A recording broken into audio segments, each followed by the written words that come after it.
Welcome to Vidyastra academy. Polity में historical background of Indian constitution देखेंगे। तो अगर कॉन्स्टिट्यूशन को जानना है तो सबसे पहले उसकी हिस्ट्री को जानना और बहुत ज़रूरी है। तो जो कॉलोनियल एक्ट्स हैं उनके थ्रू पहले development of evolution of constitution देखते हैं।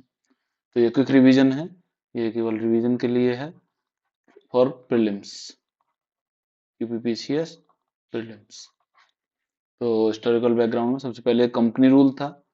कंपनी रूल अप टू 1858, फिर उसके बाद क्राउन रूल। तो पहले कंपनी रूल देखते हैं। तो इसमें रेगुलेटिंग एक्ट ऑफ 1773 आया था। इसमें गवर्नर ऑफ बंगाल को गवर्नर जनरल ऑफ बंगाल बना दिया गया था।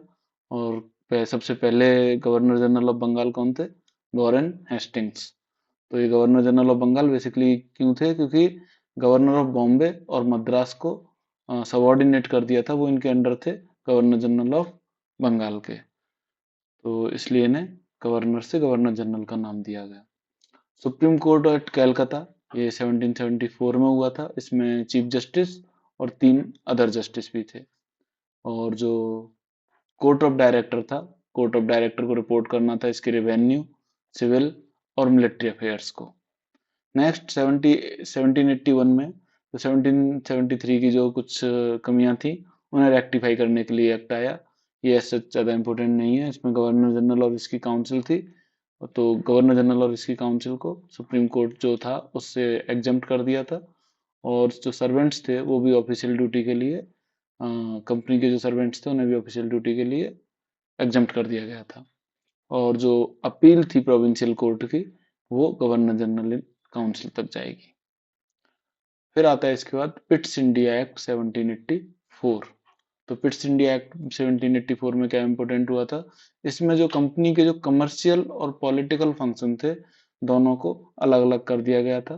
तो जो कोर्ट ऑफ डायरेक्टर था वो कमर्शियल अफेयर देखता है, और जो बोर्ड ऑफ कंट्रोल कंट्रोल था वो पॉलिटिकल अफेयर्स। इस तरह से डुअल कंट्रोल सिस्टम हो गया था। फिर इसके बाद 1793 में चार्टर एक्ट ऑफ 1793 आया।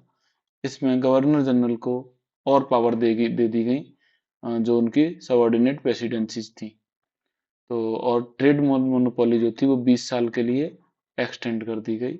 कंपनी की जो ट्रेड मोनोपोली थी वो 20 साल के लिए एक्सटेंड कर दी गई। और जो मेंबर ऑफ वो बीओसी, बोर्ड ऑफ कंट्रोल, और मेंबर जो थे और उसका स्टाफ जो था वो इंडियन रेवेन्यू से पे किया जाएगा, उनकी सैलरी वगैरह। फिर इसके बाद आता है important act, charter act of 1813। इसमें कंपनी की ट्रेड मोनोपोली खत्म कर दी गई। बेसिकली अब जो और बिजनेस बिजनेस कंपनीज वगैरह थी इंग्लैंड की, वो भी यहाँ पर ट्रेड कर सकती थी, लेकिन दो चीजों में ये वाला मोनोपोली नहीं हटाएगी। एक तो टी और ट्रेड विद चाइना। एक तो चाय में और ट्रेड विद चाइना, इन दोनों को नहीं हटाया गया, बाकी ट्रेड मोनोपोली उनकी खत्म कर दी। क्रिश्चियन मिशनरी को अलाउ कर दिया था अपना रिलीजन स्प्रेड करने के लिए। और रिन्यूअल ऑफ चार्टर को 20 ईयर्स के लिए एक्सटेंड कर दिया गया था, कि 20 ईयर तक के लिए कंपनी का रूल एक्सटेंड कर दिया था। और कंपनी को हर साल 1 लाख रुपए एजुकेशन पे भी खर्च करने का प्रोविजन दिया गया। नेक्स्ट आता है चार्टर एक्ट ऑफ 1833। इसमें बेसिकली सारे कमर्शियल फंक्शंस कंपनी के बंद कर दिए गए। बेसिकली जो ट्रेड मोनोपोली टी और चाइना वाली जो मोनोपोली थी, टी और चाइना वाली, वो भी 1833 में ख़त्म कर दी गई। और जो गवर्नर जनरल ऑफ बंगाल थे उन्हें गवर्नर जनरल ऑफ इंडिया बना दिया गया। और ये कौन थे? William Bentinck. तो पहले आए आपके गवर्नर से गवर्नर जनरल, जो गवर्नर जनरल ऑफ बंगाल बने वो बने आपके वॉरेन वॉरेन हेस्टिंग्स। और फिर गवर्नर जनरल ऑफ बंगाल से जो गवर्नर जनरल ऑफ इंडिया बने, कब? 1833 में। ये कौन बने? William Bentinck. और जो गवर्नर ऑफ बॉम्बे और मद्रास जो प्रेसिडेंसीज थी, इनकी लेजिस्लेटिव पावर्स भी अब ले ली गई। तो इस तरह से जो सिस्टम था, गवर्नमेंट सिस्टम, वो कंप्लीटली सेंट्रलाइज्ड हो गया था। सेंट्रलाइजेशन यहाँ से शुरू 1773 से शुरू हुआ था और 1833 तक कंप्लीटली सेंट्रलाइज हो गया था। फिर आता है आपका चार्टर एक्ट ऑफ 1853। तो इसमें क्या हुआ, किस इसमें सेपरेटेड लेजिस्लेटिव और executive function of governor general council. Governor general council के लेजिस्लेटिव और एग्जीक्यूटिव फंक्शन अलग अलग कर दिए गए। तो इसके लिए एक लेजिस्लेटिव काउंसिल बनाई गई, इंडियन लेजिस्लेटिव काउंसिल भी बोलते हैं। इसमें छह नए मेंबर ऐड किए गए। तो इसे एक आप तरह इसे आप मिनी पार्लियामेंट की तरह जान सकते हो। यहाँ से अपनी पार्लियामेंट शुरू हुई। पहले 6 मेंबर, फिर धीरे धीरे यही इवॉल्व होकर अपनी पार्लियामेंट बनी। और open competition system of selection and recruitment of civil servant कर दिया गया। इनके लिए ओपन कंपटीशन सिस्टम कर दिया गया और इसके लिए मैकॉले कमिटी बनाई गई जो कि 1854 में बनी। कंपनी के रूल को और एक्सटेंड कर दिया, लेकिन इस बार कोई स्पेसिफिक पीरियड नहीं बताया था। जैसे पहले हर बार 20 साल का पीरियड बताते थे कि 20 ईयर्स के लिए एक्सटेंड कर दिया, लेकिन इस बार उन्होंने कोई टाइम नहीं बताया। तो एक्सटेंड कंपनी का रूल एक्सटेंड कर दिया गया। और local representation in ILC, ILC मतलब इंडियन लेजिस्लेटिव काउंसिल। तो इसमें जो लोकल रिप्रेजेंटेशन दिया गया, तो जो 6 में से जो 4 मेंबर थे वो लोकल गवर्नमेंट के द्वारा अपॉइंट किए जाने थे।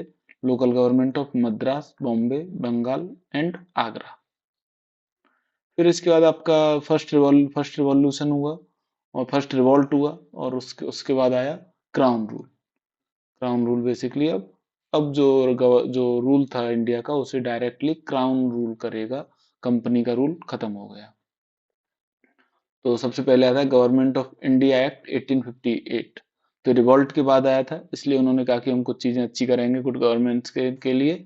तो इसका नाम था, इसको उन्होंने नाम दिया act for good government of India. तो इसमें जो गवर्नर जनरल ऑफ इंडिया थे उन्हें वायसरॉय ऑफ इंडिया बनाया गया, और पहले कौन थे, कैनिंग। कैनिंग को वायसरॉय बनाया गया। तो फिर से देखते हैं, पहले 1773 से गवर्नर जनरल ऑफ बंगाल बने, ये थे वॉरेन हेस्टिंग्स।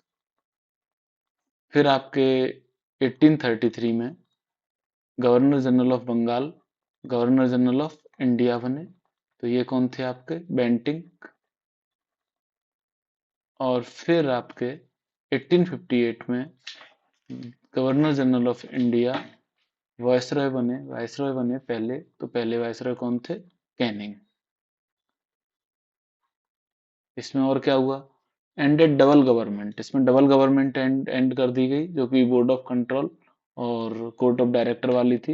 इन दोनों बॉडीज को खत्म कर दिया गया और नई ऑफिस बनाई, सेक्रेटरी ऑफ स्टेट, SOS। तो ये ब्रिटिश कैबिनेट के मेंबर थे, और ये इनको कंप्लीट अथॉरिटी थी इंडियन एडमिनिस्ट्रेशन के ऊपर।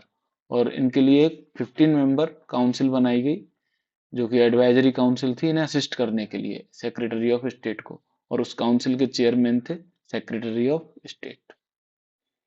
इसके बाद आता है 1861 में इंडियन काउंसिल एक्ट। 1861 में इंडियन काउंसिल एक्ट। तो इसमें था कि viceroy should nominate Indians as non official member of his council.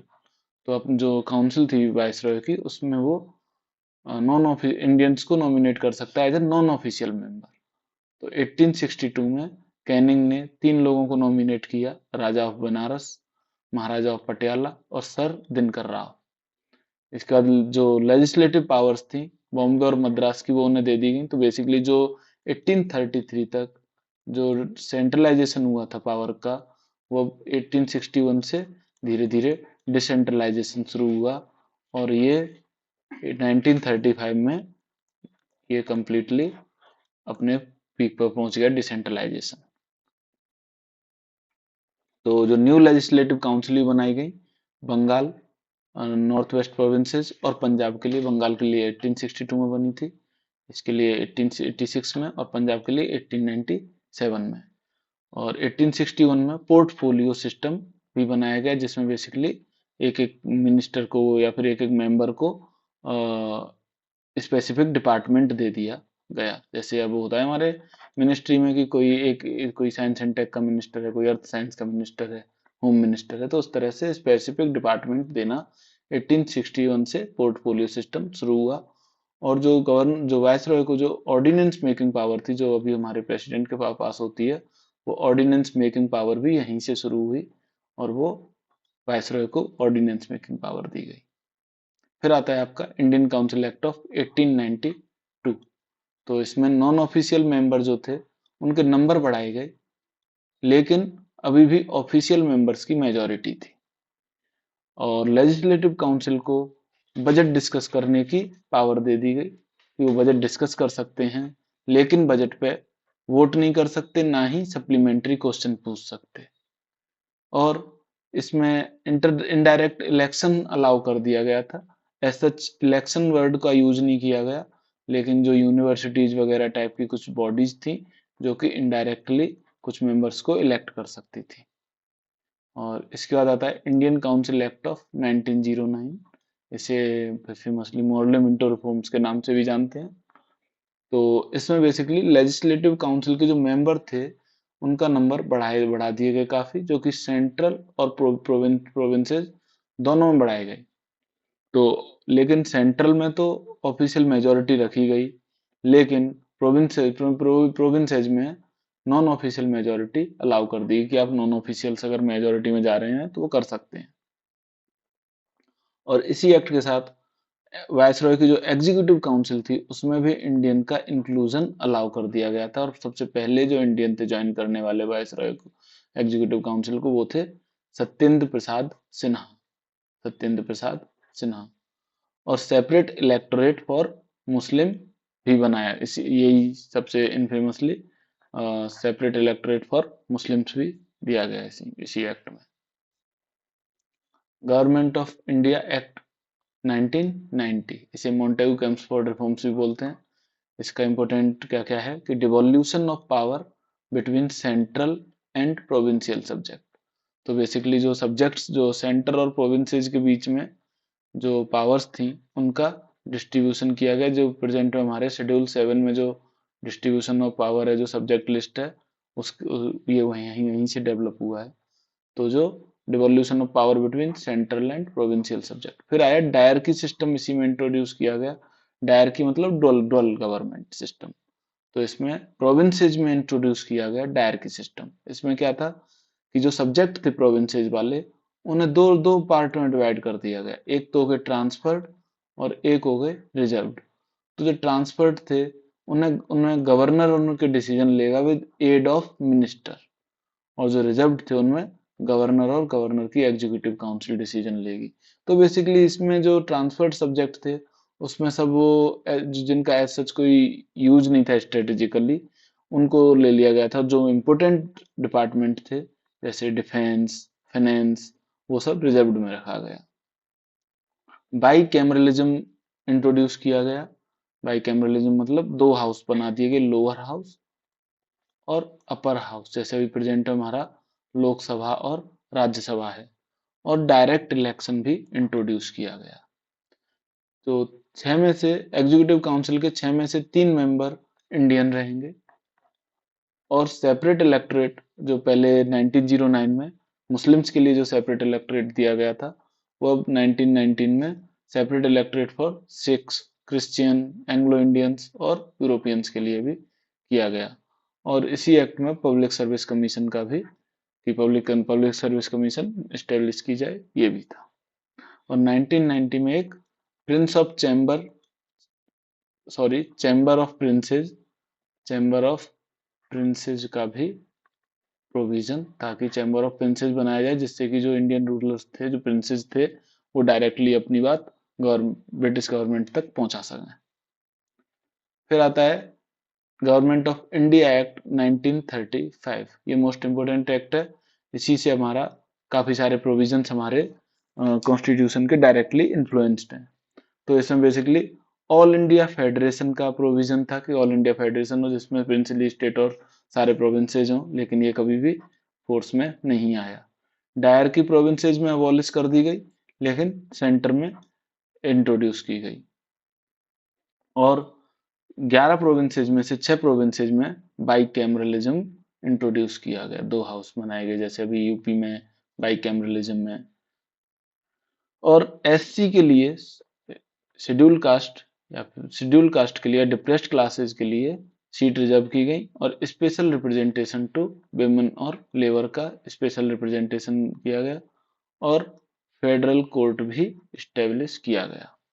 तो हिस्टोरिकल बैकग्राउंड में जो मोस्ट इम्पोर्टेंट टॉपिक्स थे प्रीलिम्स के लिए वो इसमें मोस्टली कवर किए जा चुके हैं।